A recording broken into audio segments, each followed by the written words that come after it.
Guten Morgen, Leute. Morgen. Morgen. Wie ihr seht, oder ich kann ihn nicht wirklich sehen, aber hinter uns sieht man den Mond noch. Das ist bei Hecht und Barsch ganz, ganz selten. Wir sind so früh am Wasser, dass wir tatsächlich den Sonnenaufgang mitbekommen wird. Und wieso? Weil wir machen heute was ganz, ganz Besonderes. Wir sind eingeladen von die beiden Jungs, ja, und Lars, die steht am Ende. Jo. Und wollen was ganz Spezielles fangen, ja, oder? Wir wollen heute mal dezent auf Karpfen gehen, würde ich sagen. Ganz dezent auf Karpfen wollen wir. Wir sind mittlerweile seit ungefähr 2,5 Stunden hier. Es war total dunkel, wenn wir angekommen sind. Wie man sieht, ist nicht gerade wenig, dass man so mitnimmt am Wasser. Die Jungs meinten, die haben nur das Allernötigste heute mitgebracht. Einfach diese Not-Tackle sozusagen. Alles ist jetzt mittlerweile aufgebaut, war ganz schön anstrengend. Also es ist quasi zuzuschauen, wie die Jungs alles aufgebaut haben für uns. Man muss auch dazu sagen, wir haben jetzt so 2 Teams gebildet. Ja? Einmal The Legend Team und einmal Team Love. Ja, Team Love, also durch und durch. Ja, und werden uns heute hier halt betteln. Wir werden versuchen halt so viele Fische wie möglich zu fangen. Und was können wir hier fangen eigentlich? Was können wir fangen? Wir können alles fangen. Wir können Karpfen fangen, wir können Wels fangen, wir können Stör fangen. Wels gibt es ja auch, ja? Wels auch, genau. Wie vielleicht aber es geht schon in erster Linie auf Karpfen. Ja. Und was für Karpfen? Spiegel? Spiegel, Schuppenkarpfen, Zeiler, Beauties, ist alles drin. Ist alles also Leute, ihr merkt, wir wissen, dass es gibt verschiedene Arten von Karpfen bei Hecht und Barsch, also immerhin schon ein guter Start. Ja. Viel mehr wissen wir ehrlich gesagt nicht. Also für mich, das ist quasi ein Premiere, so richtig auf Karpfen zu angeln. Toni, ich weiß nicht, wie das bei dir aussieht. Never. Also es ist quasi, die Teams sind gut ausgeglichen. Einer bringt absolut null Erfahrung quasi mit in beide Mannschaften. Das sind Toni und ich. Und dann haben wir beide quasi einen Experte auf der Seite. Und am Ende heißt es wie immer im Leben, wer hat den dicksten Rüssel? Wer hat den dicksten Rüssel, Leute? Also, los geht's, oder? Los geht's, am Start. Los, Jungs. So, also bevor ihr jetzt hier eine professionelle Einführung zum Thema Karpfenangeln bekommt, wollten wir uns jetzt hier schon mal mit dem laienhaften Blick diesen Routen widmen. Ronny hat gesagt, hier stehen so 4.500 €. Kann ich jetzt auf den ersten Blick nicht nachvollziehen, aber... Naja, man hat schon, sage ich mal, nur 1.000 € mindestens in Schnur ausgegeben. Also man hat mindestens 1 Kilometer Schnur pro Rolle rauf. Ganz, ganz wichtig. Das Ding kann quasi fast nach Berlin zurück schwimmen und zurück. Richtig viel. Und dann, wenn man schaut vorne, man hat schon ein paar richtig Hightech-Sachen. Also erstens, Leute, ihr habt es nicht mitbekommen, der Geruch, ja. Oh, ist immer noch.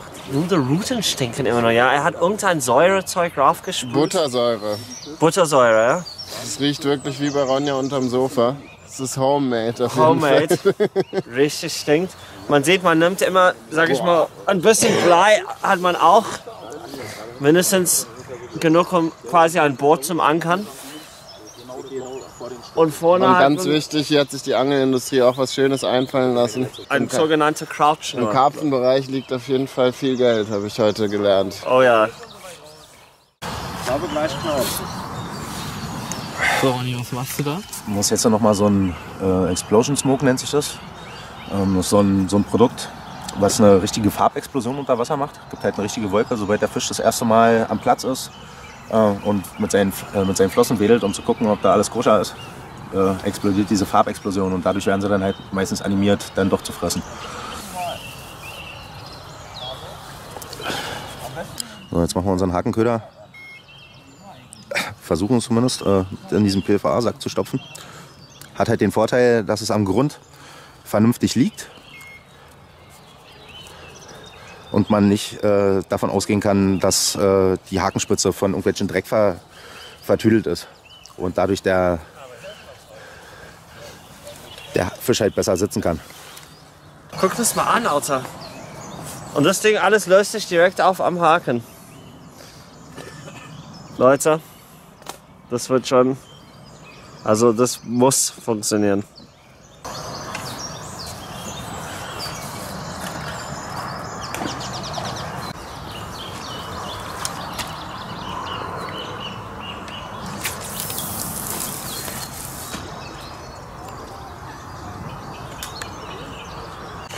Also bei Andi und mir läuft richtig rund.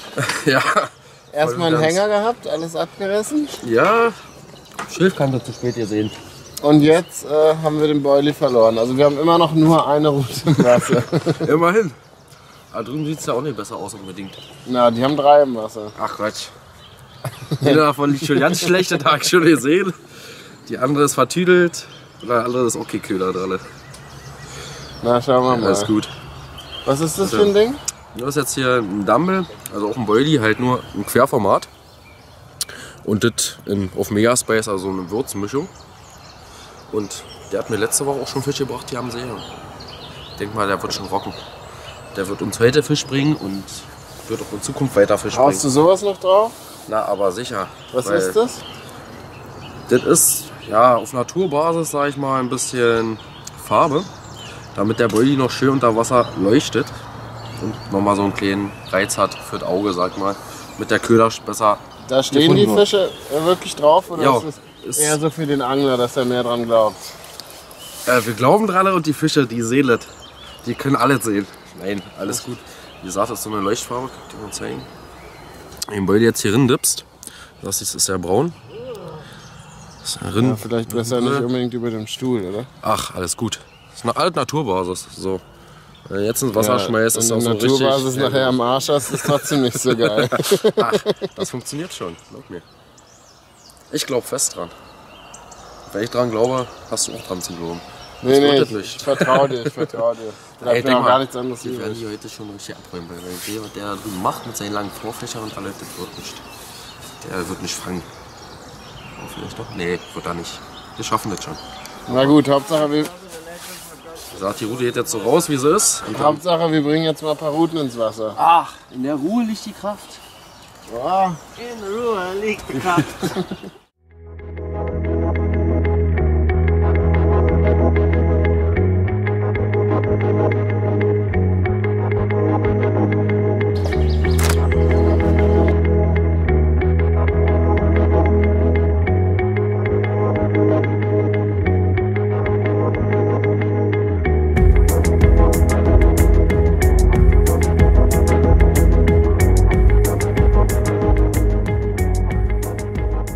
Also das Friedfischangeln, der Name kommt ja daher, dass alles immer extrem friedlich abläuft. Ne?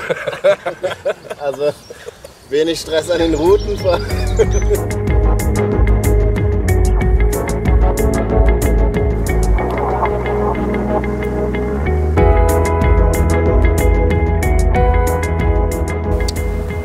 Wir hatten jetzt gerade ein kleines Mittagspäuschen.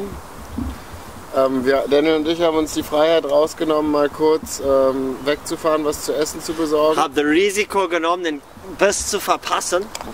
Aber keine Sorge, Leute, nichts verpasst. Weil Karpfen haben eine deutlich längere Mittagspause gemacht als wir. Nämlich seit 4 Uhr morgens haben wir angefangen heute. Und scheint noch zu laufen. Also zurzeit steht es immer noch 0-0. Ronny, ist das gewohnt aus dem Olympiastadion?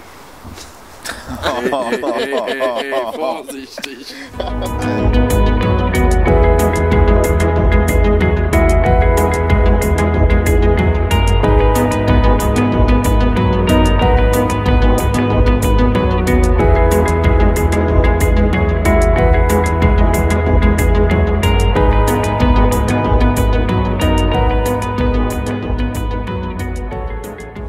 Lass uns mal 1, 2 Routen versuchen, ein bisschen was anderes zu machen. Glaub mir, ich habe jetzt mit alle der Einheimischen gesprochen, wie man das so macht am Wasser. Der eine hat gefangen, Die haben 8 Karpfen, 5 Störe. Gar keine auf Seit Boilies. Donnerstag, muss man sagen. Aber gar keine auf Boilies. Auf Boilies komischerweise hat die nicht aufgebissen. Alle auf Tigernuss. Mit einem Fake Mais oben drauf. Mais habe ich auch überall drauf. Ja? Lass uns mal eine mit Tigernuss machen, Alter. Lass uns einfach zu. Ich meine, wir haben 8 Routen raus. Also, ich habe gesagt, um 12 Uhr ändere ich was im System. Erstmal bleibt es liegen. Warte mal wirklich den Druck ab. Vertrau mir. Nicht so aufgeregt sein. Einfach mal entspannen, abwarten.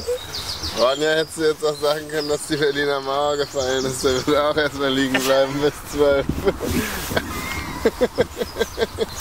Kannst du glauben. einen farblichen Reiz. Kann man hier auch noch ein bisschen schälen. Das ist nämlich weiß. Zeig mal her. Nochmal für das Optische. Und das alles bringen wir jetzt so, wie es ist, wieder raus. Ich glaube, übernehme ich wieder. Ja, mach mal. Aber diesmal ein bisschen weiter an den Rand, ein bisschen weiter noch an den Schilf ran. Auf der linken Seite. Jetzt lagen wir ziemlich weit weg. Und ich denke mal, dass die da drinnen rumstehen und sich sonnen bei dem schönen Wetter. Dann werden wir mal schauen, was passiert.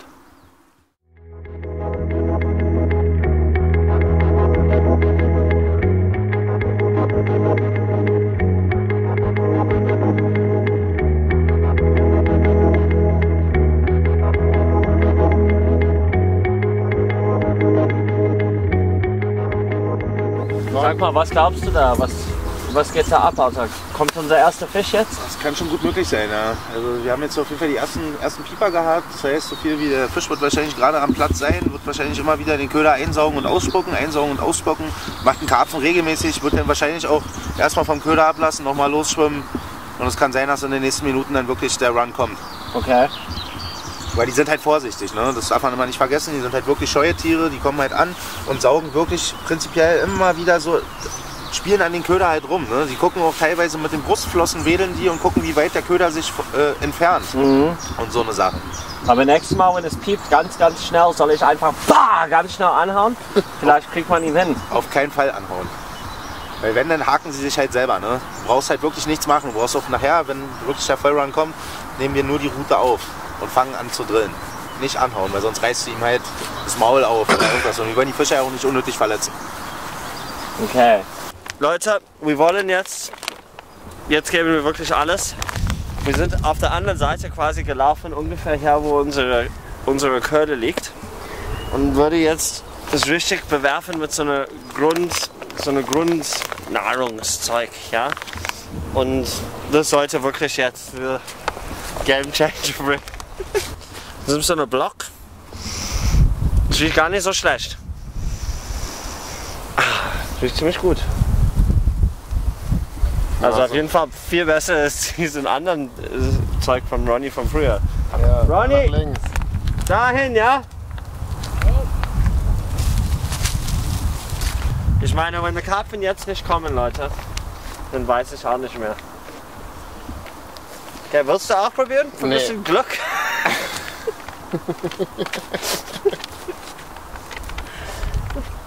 Reicht, wenn einer sich hier unnötig die Hände streckt.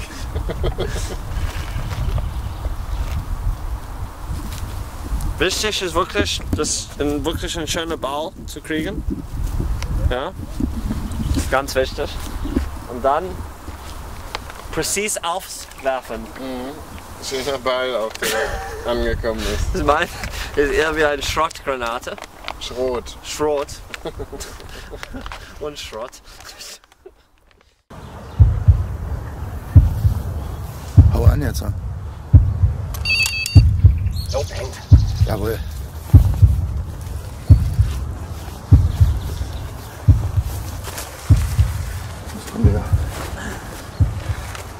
Ist er schon da? Mal auf die Kamera gucken.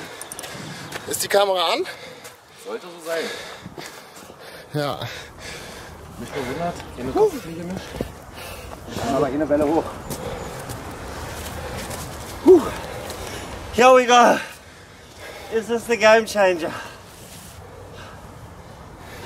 Ist kein Riese, aber ist auf jeden Fall erstmal Fisch. Hätte ich jetzt auch gesagt.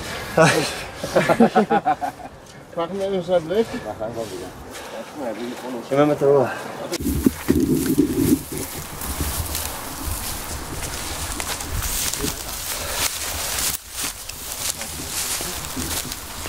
So.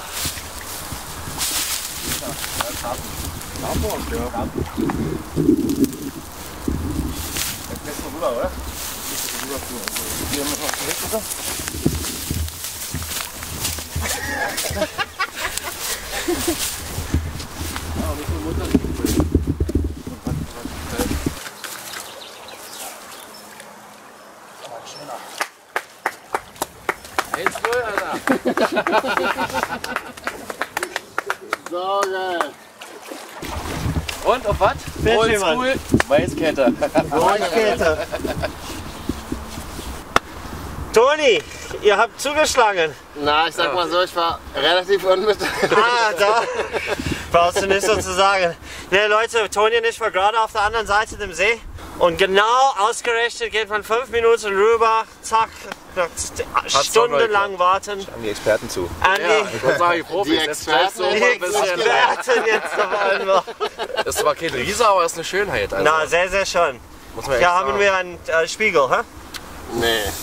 Ich würde ihn fast auf Beauty schätzen. Das ist bei dem Schuppenbild schon. Das ist schon so eine Was? Beauty? Ja, ist schon eine Mischung zwischen Spiegel und Schuppen. Auf jeden Fall haben wir den dicksten Rüssel, Aktuell. würde ich sagen, Ja, aktuell. Lange muss man warten. Ja, ne, also Toni, muss ich dich wirklich nochmal gratulieren zum Fisch. Ja, ich bin auch mega stolz. Leute, immerhin, wir haben gerade gesagt, wir brauchen einen Fisch für einen Gamechanger. Das ist nicht der Riese natürlich, das wir gehofft für, aber immerhin, das ist schon ein Fisch. Fisch. Ist ein guter Das ist schon Fisch. natürlich erstmal ein Wie gesagt, super. eine guter Schönheit auf Fisch. jeden Fall. Ja, Träumchen. Ja, Team Lauf, Alter. Der Drill hat mir auch richtig Bock gemacht. ja. Ja, was willst du da drüben? Okay, jetzt würden wir ihn wollen schon den Hafer natürlich einlehnen. und schonend zurück ins Wasser setzen. Und das wird Andy nochmal machen. Dann der Hat ja schon Release. vorgesorgt. Ronja, danke auf jeden Fall für die Abhackmatte. Zack. Petri, Oh ja. Bye. Genau Richtung unsere Ding. Hast du gesehen?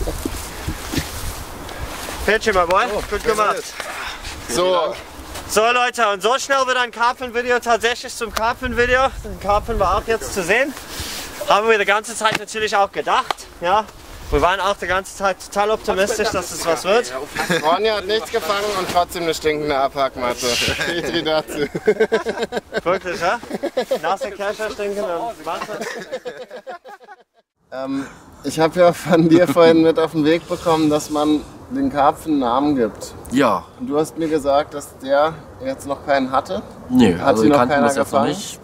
Und es ist auch noch keine Info durch, dass der gefangen wurde. Genau. Okay.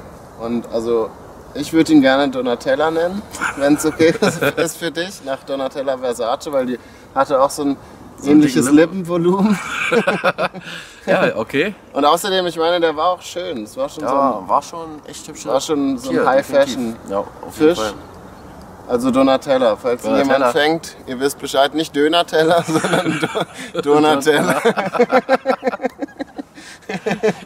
So, und da kommen wir auch schon zur zweiten Angelegenheit, die sehr wichtig ist. Nämlich der Kapitän von Team Legends, Ronja, wird langsam ein bisschen nervös, berechtigterweise.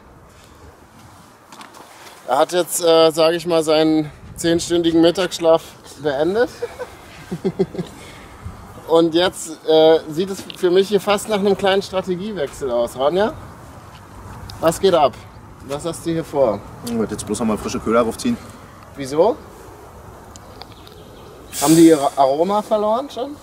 Ja, das kann durchaus sein. Wie gesagt, also ich habe jetzt, die lagen jetzt seit heute früh um 5. Ja, jetzt haben wir 16 Uhr.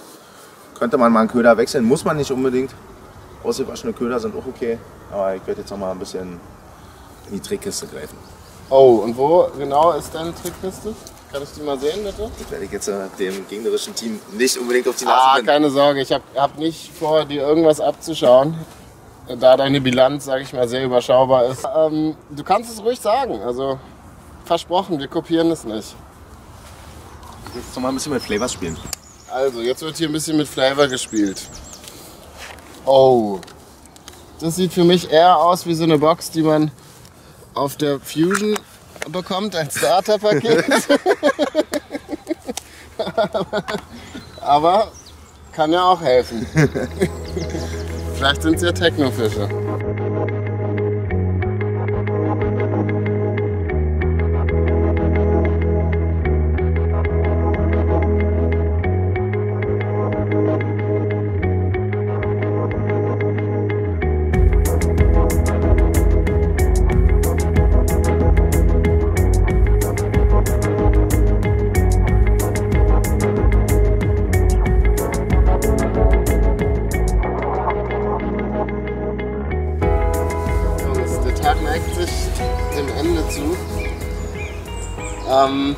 Ich würde sagen, es ist Zeit für so eine kleine Analyse von euch beiden Profis. Also ganz kurz zu erwähnen, Lars ist mit seinem Sohn Niklas gerade noch mal vorbeigekommen. Die haben uns frischen Fisch mitgebracht. Ronja hat sich auch schon einen schmecken lassen. Der alte Schmeckefuchs. Also Sowas sagt man auch nicht. Nein. Also ziemlich viel Fisch haben wir letztendlich gesehen am Ende des Tages. Ronjas Hände riechen sogar von Fisch. Leider einfach nicht vom Karpfen. Ronja, es scheint, als ob ich wieder einen richtig, sage ich mal, Top-Guide ausgewählt hat. Ich habe eine Möglichkeit von 2 gehabt. Einer hat es gefangen, eine nicht. Ist klar, welche ich genommen habe. Aber Legends sind wir trotzdem. Einfach Legends, die nichts fangen. Also Profis, was ist eure, sage ich mal, kurze Analyse von dem Tag? Um es einfach mal kurz zu machen, wir sind halt noch ziemlich früh im Jahr. Ne? Geht einfach erst los. Wir haben 6 Grad Wassertemperatur, die Fische sind halt noch ziemlich träge. Ja, also dafür, dass wir jetzt wirklich einen bekommen haben, Ich wollte gerade sagen, bin ich der Meinung, dass wir eigentlich schon in Süd waren, für die Jahreszeit. Ja. Bin ich ehrlich gesagt auch auf der Meinung, ich habe ehrlich gesagt gar keinen Fisch heute erwartet, wenn ich komplett ehrlich bin. Karpfenangel, so wie ich das kenne, meistens muss man schon, sage ich mal, 3-4 Tage Zeit in Anspruch nehmen. Genau. Und das haben wir natürlich nicht gehabt. Für unsere Verhältnisse extrem lange am Wasser, also waren wirklich seit es, also bevor es hell war, ja. Wenn wir mal auf die Uhr schauen, also wir waren um 5 hier oder so. Oder um 5 haben wir angefangen zu angeln, jetzt ist es 20 nach 7. Ja. Also über 14 Stunden. Es gibt doch wirklich Sessions, Alter, wo man 3 Tage am Wasser sitzt und auf den Run wartet und es passiert dann halt noch, ne? Nach 3 Tagen. Also was mir persönlich am Karpfenangeln, auch wir haben eine Menge Scheiße heute geredet und natürlich auch das eine oder andere ein bisschen ins Lächerliche gezogen, aber was mir wirklich gut gefallen hat, war irgendwie so die Stimmung, gemeinsam am Wasser zu sitzen und einfach keine Hektik aufkommen zu lassen. Die Seele baumeln zu lassen. Ganz entspannt. Nicht ständig zu gucken, gibt es nicht vielleicht doch eine bessere Stelle und 1000 Sachen ständig zu verändern. Nein, man legt sich in seinen Liga und man vertraut auf seinen Köder und letztendlich muss man einfach Zeit mitbringen. Das war leider 14 Stunden reicht einfach nicht. Wie gesagt, und die Bedingungen sind halt auch nicht die einfachsten im Frühjahr. Das muss man einfach dazu sagen. Richtig. Ja. Das Wasser ist zu kalt. Ich sag mal, es ist wirklich schwierige Bedingungen. Wir haben es am Biss gesehen. Der war so zaghaft. Ich kenne in Sommersession, der Fisch ist am Haken, dann knallt es los von jetzt auf gleich und dann nimmt der einfach nur Schnur. Wenn es hochkommt, lassen 2 Meter Schnur genommen haben für den Biss. Also Leute, ihr habt es gehört. Es lag nicht an uns, es lag am Wetter, es lag an falscher Jahreszeit, es lag an eine ganze Menge Sachen, auf jeden Fall nicht an uns. Das ist immer das Gute bei uns. Ich hoffe, es hat euch trotzdem Spaß gemacht. Uns hat es wirklich Spaß gemacht. Manchmal natürlich gehen wir ein bisschen in das Lächerliche, aber ganz ehrlich, was will man sonst machen, wenn man 14 Stunden keinen Biss kriegt? Ja, ganz ehrlich. Aber wir werden es auf jeden Fall im Sommer wiederholen. Und wir haben einen Biss gekriegt. Und wir haben einen Biss gekriegt, da genau war Toni und ich auf der anderen Seite dem See. Es passt natürlich auch ganz perfekt ins Bild. Wir würden noch mal im Sommer probieren. Ich glaube erstmal, ihr macht, sage ich mal, die ersten 2-3 Tage vom Nächte von dem Ansatz und dann kommen wir zu dem sportlichen 14 Tage an, da wo es richtig knallt. Aber wir machen das auf jeden Fall noch mal im Sommer. Ja? Jungs, es hat viel Spaß gemacht. Vielen Dank. Euer Know-how hat uns wirklich extrem viel weitergebracht mit dem Karpfenanglerei als solches. Ich denke, wir würden selbst in der Lage sein, rauszugehen und genauso viel zu fangen wie du heute, Ronny. Also vielen Dank. Leute, ich hoffe, es hat Spaß gemacht. Niklas, sag deinem Papa ganz viel herzlichen Dank. Wir haben uns hier sehr wohl gefühlt. Es ist ein echt geiles Gewässer hier. Der Service ist überragend. Berliner Ring, Ausfahrt Mühlenbeck. Richtung Aral-Tankstelle, er ist zu, wenn man ankommt pünktlich. Ja, man muss zeitlich ankommen, Tankstelle ist zu. Dann weißt ihr, dass ihr schon richtig in der Zeit seid. Richtig. Also danke für die Einladung. Immer wieder gerne. Bis zum nächsten Mal, Leute. Ciao.